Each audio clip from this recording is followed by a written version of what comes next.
ओम शांति। आज का गुरुजी का प्रवचन। ईश्वर की कृपा से मूर्ति का विसर्जन होता है। जब परमात्मा के पास जाना होता है, सबसे कोमल हाथ है मृत्यु। कठोर हाथ संसार में दबाए रखते हैं। परमात्मा का सबसे नाजुक हाथ है मृत्यु। आदमी सबसे नाजुक तब होता है जब कुछ कर नहीं पाता। ऐसी नाजुक स्थिति में कौन ले जाएगा? विश्राम के लिए रिश्तेदार जिंदगी भर हमसे मजदूरी कराते हैं। जितना मर्जी कर लो थोड़ा है। एक भवसागर है, एक वैभव सागर। हर बुद्धि तड़पती है, कब हमको वैभव सागर मिलेगा, कब यहाँ से छूटेंगे। वैभव सागर के बिना हम एक नहीं हो सकते। जीवन बर्फ के डल्ले हैं, पानी के साथ एक रूप कब होंगे? जब मृत्यु रूपी तेज अग्नि जीवन पर पड़ेगी तब पिघलेगी। परमात्मा हमें पिघलाने की कोशिश करता है। जड़ रहोगे तो संगम नहीं हो पाएगा। काया ढेला ही तो है। ढेले को पिघलाने की प्रक्रिया का नाम है मृत्यु। सारी जिंदगी पदार्थ को चाहने में गई, चाहे कपड़े को चाहने, खाने पीने को, सम्मान को चाहने। पदार्थ को छोड़कर ही परमार्थ में जा सकता है। मूर्ति गई, कीर्ति रही। यही मृत्यु का रहस्य है। जो कुछ जीवन में अच्छा किया होगा वही हमारी आत्मा को स्पर्श करता है। अच्छाई फूल जैसी है, बुराई कांटा है। अपने जीवन रूपी कांटे को परिवर्तित करने की शक्ति हमें परमात्मा ने दी है। यही जीवन की सार्थकता है। जब फूल बन गया तो चढ़ाने के काबिल हो गया। हमने अपने ज्ञान के जरिए अपने जीवन को फूल का रूप देना है। जब तक फूल बना नहीं तब तक मुक्ति नहीं। इसकी साधना करनी है। आत्मा के अंदर परिवर्तन की शक्ति है। आत्मा परमात्मा का स्मॉल स्केल है। जब तक तू आत्मा को नहीं पहचानता, परमात्मा को नहीं पहचान पाएगा। जिसने काया रूपी पर्दा ओढ़ रखा है, पीछे वो छुपा है। सोने के ढक्कन के अंदर खीर है। काया देख देख के फिदा ना हो। आत्मा रूपी खीर है इसमें, काया तो केवल पात्र है। भूख लगी है तो ढक्कन को चाटने से क्या मिटेगी? ढक्कन को देख देख के खींच जाओगे तो फेंक दोगे। कुछ डिब्बे ऐसे ही आत्महत्या कर लेते हैं। जब खीर सेवन करोगे तो तृप्ति होगी ना। आत्मा का सेवन करना आना चाहिए, उसी को परम तृप्ति का अनुभव होता है। मनुष्य को साधना करनी होती है। जिन्होंने उसका स्वाद चखा है उनकी बाहरी चीज़ों की भूख खत्म हो जाती है। आत्मा के पुजारी की भूख खत्म हो जाती है। जो दूर दूर भटकता है वही अपने से परे होकर अपना निरीक्षण करे। जिंदगी में हमने क्या किया?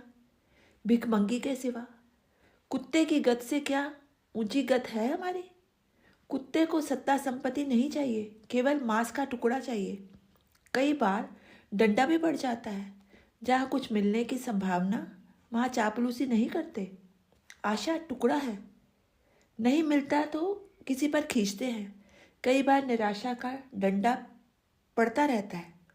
आशा रखी थी कि बुढ़ापे में सेवा करेगा बेटा, लेकिन उसकी सेवा करनी पड़ रही है। कर्तव्य करो, लेकिन आशा का दाग मत लगने दो, फिर हाय करने के सिवाय कुछ नहीं रहता। जब प्रभु के पास जाने का समय आता है तब ज़्यादा हाय हाय करते हैं। माता पिता भाई बंधु सब रिश्ते हैं। जिसमें उसके पास जाना है, उसके पास जाते समय खिल जाना चाहिए। काया तो है ही धोखेबाज। संसार तो दो धार वाली तलवार है। उसकी पूजा क्या करनी, पता नहीं कब वार कर दे। संसार के प्रति जो कर्तव्य है वो कर, लेकिन आशा मत रख। आशा आस्था केवल परमेश्वर पर रख। चिंतन करते करते साधना करनी पड़ती है।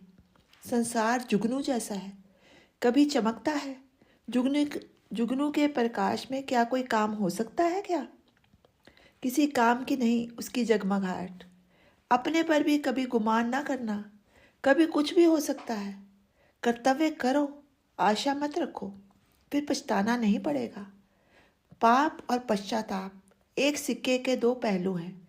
जहाँ पछताना पड़े समझो कि पाप किया है। जीवन को तीर्थ यात्रा क्यों नहीं समझा? गंगा जमुना नैनों में है, केयर ही नहीं की। तन ही तो तीर्थ है, मानसरोवर मन है, विचार इसमें से निकलते हैं, मस्तिष्क में उसे भूल गए। मनुष्य परमात्मा की बनाई पूर्ण कलाकृति है। जगत शीशा है, महापुरुष शीशे को नहीं तोड़ते।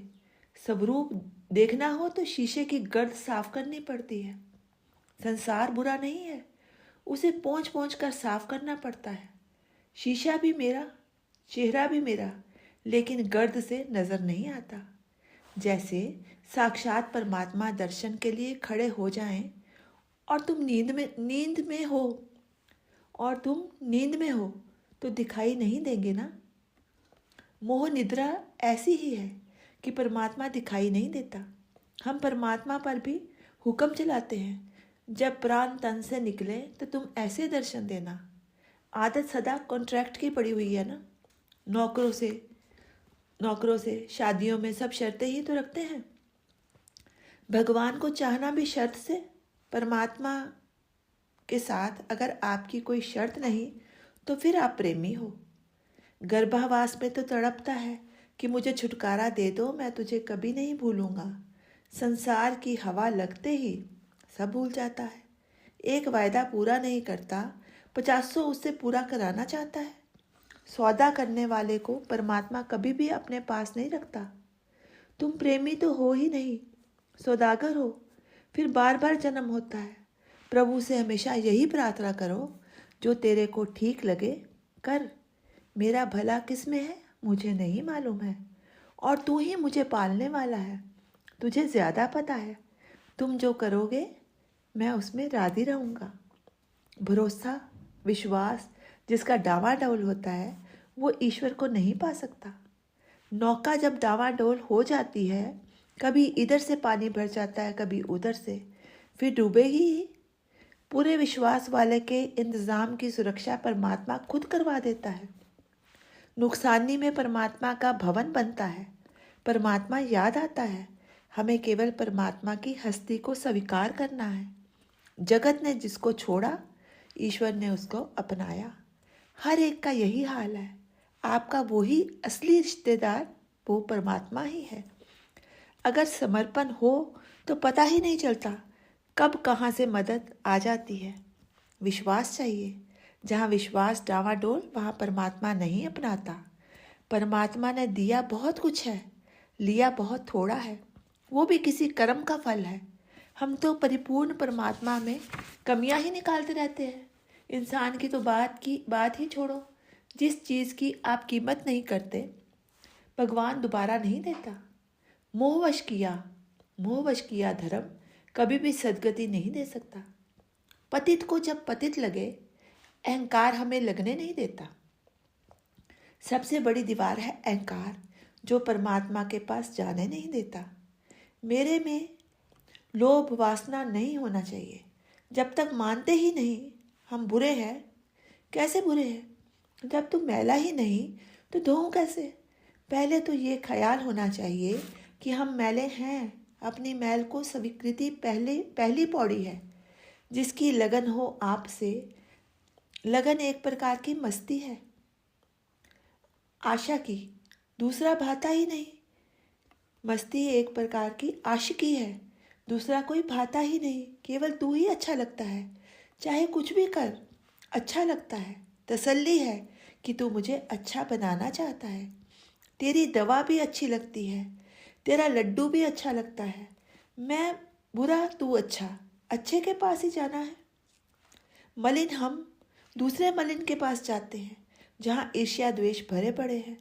फिर निर्मल कैसे होगे? परमेश्वर निर्मल है, हम मैले कपड़े की भांति है। परमेश्वर के पास जाकर मैले धुल जाएगा। लेकिन मनुष्य को मैल का भी लोभ होता है। मनुष्य तो तकरीबन लेते समय चौड़ा हो जाता है और देते समय सिकुड़ जाता है। ज्ञान के अभाव से हम असत्य के ढेर लगा देते हैं, सत्य को कहीं दबा देते हैं। हमारी काया की कब्र में सत्य दफना कर रखा है हमने। मिट्टी इतनी ऊपर डाल रखी है, खोद कर सत्य निकालना पड़ेगा।